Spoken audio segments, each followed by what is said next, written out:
Assalamualaikum warahmatullahi wabarakatuh. Perkenalkan, nama saya Tia Oktavianiasi dengan NIM 23531153, Program Studi Pendidikan Agama Islam. Di sini saya akan membahas mengenai materi kelas 9 bab 3, yaitu tentang indahnya etika pergaulan dan komunikasi Islami. Pada bab 3 ini terbagi menjadi 3 kali pertemuan dengan tujuan pembelajaran sebagai berikut. Yang pertama, peserta didik mampu mendeskripsikan pengertian, jenis etika pergaulan, mengidentifikasi contoh perilakunya dalam kehidupan sehari-hari, meyakini bahwa etika pergaulan merupakan perintah Allah, serta mampu menciptakan suasana dinamis dan harmonis dalam pergaulan sehari-hari. Yang kedua, peserta didik mampu mendeskripsikan pengertian komunikasi Islami, mengidentifikasi contoh perilakunya dalam kehidupan sehari-hari, meyakini bahwa komunikasi Islami merupakan perintah Allah, serta mampu menciptakan suasana dinamis dan harmonis dalam pergaulan sehari-hari. Dan yang ketiga, yaitu peserta didik mampu membuat karya berupa peta konsep hikmah, etika pergaulan Islami, dan karya berupa konten maupun postingan di media sosial. Adapun turunan dari tujuan pembelajaran tadi pada pertemuan pertama, tujuan pembelajaran pada pertemuan pertama yaitu melalui metode marketplace activity dan problem solving, peserta didik itu diharapkan mampu yang pertama mendeskripsikan pengertian dan jenis-jenis etika pergaulan, yang kedua meyakini bahwa etika pergaulan merupakan perintah Allah, kemudian mengidentifikasi contoh perilaku etika pergaulan dalam kehidupan sehari-hari, dan yang terakhir yaitu terbiasa menciptakan suasana dinamis dan harmonis di masyarakat maupun media sosial. Adapun submateri yang akan dibahas pada pertemuan pertama ini yaitu yang pertama pengertian, kemudian yang kedua etika pergaulan dengan orang yang lebih tua, kemudian etika pergaulan dengan teman sebaya, kemudian etika pergaulan dengan lawan jenis, dan yang terakhir yaitu etika pergaulan dengan orang yang lebih muda. Baik, yang pertama yaitu pengertian. Nah, etika pergaulan dalam Islam atau yang sering juga disebut adab bergaul dalam Islam adalah seperangkat aturan tingkah laku, moral, dan sopan santun yang bersumber dari ajaran Al-Quran dan Sunnah atau tuntunan Nabi Muhammad yang mengatur bagaimana seorang muslim itu berinteraksi dan bersosialisasi dengan sesama manusia. Dan perintah ini sudah ada loh dalam Al-Quran surah Al-Hujurat ayat 13. Yang artinya, hai manusia, sesungguhnya kami menciptakan kamu dari seorang laki-laki dan seorang perempuan dan menjadikan kamu berbangsa-bangsa dan bersuku-suku supaya kamu saling kenal mengenal. Sesungguhnya orang yang paling mulia di antara kamu di sisi Allah ialah orang yang paling takwa di antara kamu. Sesungguhnya Allah Maha Mengetahui lagi Maha Mengenal. Baik, kemudian jenis-jenis etika. Yang pertama yaitu etika pergaulan terhadap orang yang lebih tua, yaitu bagaimana tata cara kita bersikap terhadap orang yang lebih tua. Adapun etika tersebut diantaranya yaitu seperti mengucapkan salam apabila bertemu dengan mereka, berbuat baik atau berbakti dengan sebaik-baiknya, kemudian menjaga perasaannya jangan sampai mereka sakit hati, kemudian bertutur kata yang baik dan selalu menjaga sopan santun, kemudian bersikap rendah hati kepada mereka dan juga bersyukur atas kebaikannya merawat dan membesarkan kita. Kemudian yang kedua yaitu etika pergaulan dengan teman sebaya, yaitu bagaimana tata cara kita bersikap terhadap sesama teman kita yang seumuran. Yang pertama yaitu seperti mengucapkan salam apabila bertemu, kemudian bertegur sapa dan menunjukkan wajah bersahabat ketika bertemu, kemudian saling memahami kelebihan dan kekurangan masing-masing, saling mengingatkan dalam kebaikan satu sama lain, kemudian saling menjaga dan memberi nasihat, dan juga saling mendoakan agar teman-teman senantiasa dalam kebaikan. Selanjutnya yaitu etika pergaulan dengan orang yang lebih muda, maksudnya tentang bagaimana tata cara kita bersikap terhadap orang yang usianya lebih muda dibanding dengan kita, seperti pada adik. Adapun etikanya yaitu bersikap penuh kasih sayang, memberikan keteladanan pada mereka, berkata dengan santun dan tidak berkata kasar, kemudian tidak melakukan perundungan atau bullying, kemudian memanggil dengan panggilan yang sopan, tidak menghina, meremehkan, dan tidak menyakiti mereka. Kemudian, etika pergaulan dengan lawan jenis, yaitu bagaimana tata cara kita bersikap atau menyikapi lawan jenis kita. Etikanya yaitu yang pertama, menghindari berduaan dengan lawan jenis, kemudian tidak bersentuhan fisik, menjaga pandangan. Bagi wanita, ketika bertemu dengan lawan jenis itu hendaknya menutup aurat karena itu juga merupakan suatu kewajiban. Kemudian menjaga batas intensitas komunikasi, jangan terlalu sering berkomunikasi dengan lawan jenis. Kemudian menghindari tempat-tempat yang sepi karena itu bisa dapat menimbulkan maksiat. Kemudian meminta izin kepada orang tua ketika ingin bertemu dengan lawan jenis. Nah, berdasarkan penjelasan tadi, adakah yang bisa memberikan contoh bagaimana etika pergaulan dalam Islam yang bisa kita terapkan dalam kehidupan sehari-hari? Nah, untuk contohnya bisa juga nih kita tonton video berikut ini. Kau begitu sempurna di mataku, kau membuat diriku akan selalu memanjamu.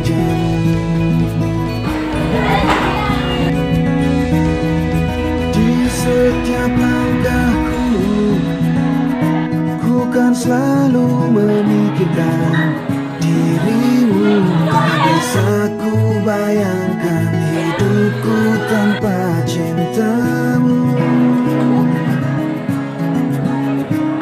Janganlah kau tinggalkan diriku, takkan mampu menghadapi semua. Hanya bersamamu ku akan bisa, kau adalah darahku.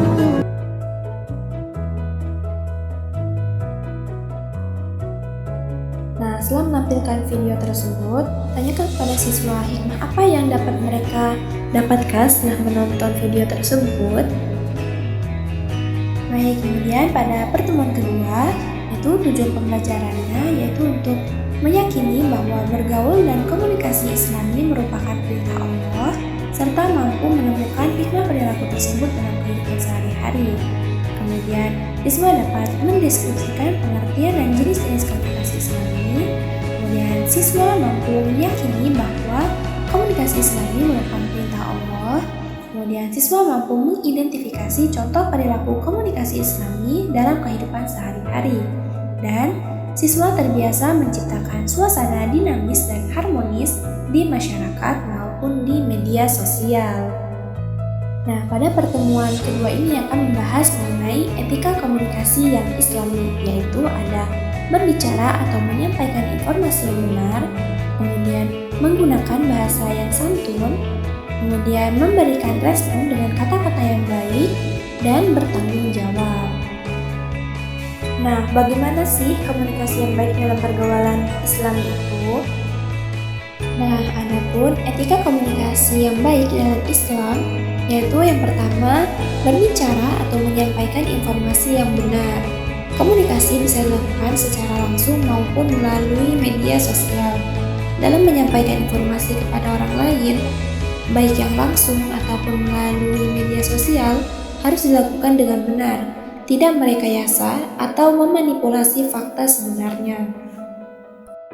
Yang kedua, yaitu menggunakan bahasa yang santun. Menggunakan bahasa yang santun itu sangat penting untuk dibiasakan dalam kehidupan sehari-hari. Karena pembiasaan ini dapat dimulai dari orang-orang terdekat, dimulai dari hal-hal yang sederhana. Misalnya, sopan santun dalam menyapa saat bertemu seseorang, sampai dengan sopan santun dalam berkomunikasi di media sosial. Loh, kenapa media sosial?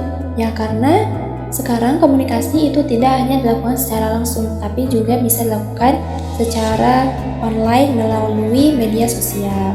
Nah, ada beberapa etika juga nih yang harus kita perhatikan ketika berkomunikasi di media sosial.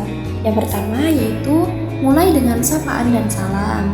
Kemudian Kemudian perkenalkan diri bila baru pertama kali di-chatting olehnya. Kemudian gunakan kata-kata yang tepat dan santun. Ucapkan maaf ketika menyampaikan sebuah ide sebagai kerendahan hati. Kemudian hargai privasi orang lain dengan tidak menyebarkan berita, gambar, atau foto yang bisa menyinggung perasaan orang lain walaupun hanya sekedar bercanda. Kemudian hindari memposting atau memberi komentar yang berisi hasutan yang menyebabkan ketersinggungan orang lain. Kemudian akhiri dengan terima kasih dan juga salam. Kemudian etika yang ketiga yaitu memberikan respon dengan kata-kata yang baik. Dalam ajaran Islam, kata-kata yang baik tersebut telah diberikan rambu-rambunya loh. Misalnya ketika kita heran, takjub, marah, terkejut, terkena prank, dan lain sebagainya. Seharusnya merespon dengan kata-kata yang lebih baik, misalnya dengan perkataan yang baik atau kalimat thayyibah. Jangan sampai kita menggunakan kata-kata yang kasar atau kata-kata yang tidak baik. Nah, adapun beberapa kalimat thayyibah yang biasa digunakan dalam komunikasi langsung maupun komunikasi di media sosial yaitu seperti salam yaitu assalamualaikum, kemudian tasbih subhanallah, masya Allah, kemudian tahmid alhamdulillah, istighfar astagfirullahaladzim, kemudian takbir Allahu Akbar, maupun istirja ketika mendapatkan berita duka yaitu innalillahi wa inna ilaihi raji'un. Kemudian yang keempat yaitu bertanggung jawab. Bentuk tanggung jawab dalam berkomunikasi ini bisa ditunjukkan dengan cara kita berhati-hati dalam menyampaikan atau menanggapi sesuatu kepada orang lain. Karena ingat, walaupun lidah itu kecil dan ringan, tetapi itu bisa sangat berbahaya karena lidah bisa mengangkat kita ke derajat yang tinggi apabila kita menggunakan yang benar, tapi juga bisa menjadi celaka bagi kita, bisa membuat kita mendapatkan derajat yang paling rendah ketika kita menggunakan lidah kita dengan cara yang buruk. Itulah beberapa etika komunikasi yang baik dalam pergaulan Islami. Nah, sekarang apakah jujur itu termasuk etika dalam berkomunikasi? Nah, untuk menjawab pertanyaan itu, mari kita tonton penjelasan menurut ulama sebagai berikut. Nah, berdasarkan video yang sudah kita sebut dan juga berdasarkan penjelasan tadi, apa manfaat yang dapat kita rasakan jika kita memiliki etika yang baik dalam berkomunikasi? Nah, adapun manfaatnya yaitu dapat meningkatkan citra diri dan reputasi sosial atau dapat disebut dengan personal branding. Kemudian, kita juga akan dapat kepercayaan dari orang lain. Kemudian, kita akan merasa lebih dihargai. Kemudian, kita juga dapat mencegah konflik karena kita dapat menjaga komunikasi yang baik. Itulah penjelasan atau pembahasan pada pertemuan kedua. Kemudian pada pertemuan ketiga, tujuan pembelajarannya yaitu yang pertama, siswa dapat menjelaskan hikmah etika pergaulan dan komunikasi Islami. Dan yang kedua, siswa dapat membuat karya berupa konten atau postingan maupun komentar di media sosial dengan menggunakan etika berkomunikasi yang Islami. Pada pertemuan ketiga ini akan membahas mengenai hikmah menerapkan etika pergaulan dan komunikasi Islami. Generasi muslim, setiap perintah dari Allah kepada manusia pasti mengandung kebaikan dan sebaliknya sesuatu yang dilarang oleh Allah itu pasti mendatangkan keburukan. Ketika pergaulan dan komunikasi Islami sangat penting diterapkan dalam kehidupan sehari-hari karena di dalamnya itu terdapat manfaat yang sangat besar dan luar biasa. Nah, adapun hikmah yang kita dapatkan ketika kita mampu menerapkan etika pergaulan dan komunikasi Islami, yaitu yang pertama, itu dicintai oleh Allah dan juga Rasulnya. Kemudian mendatangkan pahala dari Allah. Yang ketiga, menjadikan pribadi yang sejati, dihormati dan disenangi oleh orang lain. kemudian terciptanya kehidupan yang harmonis di antara sesama, kemudian memudahkan hubungan baik dengan orang lain, kemudian terhindar dari pertengkaran dan permusuhan, dan juga terhindar dari perbuatan maksiat dan dosa.